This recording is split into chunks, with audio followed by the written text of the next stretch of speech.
ثلاثة يحبهم ربنا جل وعلا ويحبونه.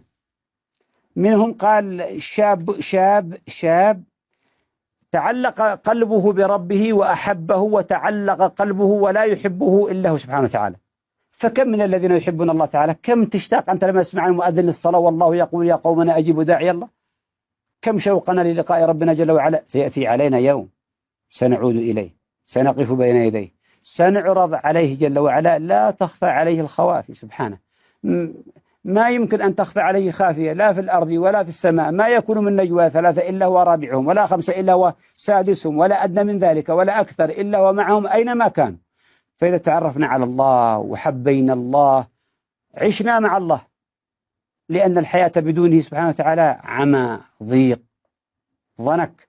قال الله ومن أعرض عن ذكري فإن له معيشة ضنكا.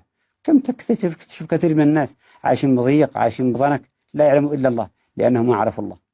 ولو تعلقت قلوبهم بالله والله ما وصل العبد لهذا من الحال من التعاسة والكآبة والحزن إلا لأنه أعرض عن ربه تبارك وتعالى. فكيف نحبه سبحانه؟ كيف نحب الله تعالى ونشتاق إليه، نتعرف عليه، نسير خلف النبي عليه الصلاة والسلام، لأن السير خلف رسول الله يعيد لنا عليه. ما بش واحد يتعرف عليه إلا إذا تطرق إلى مدرسة أو جامعة عميدها محمد صلى الله عليه وسلم.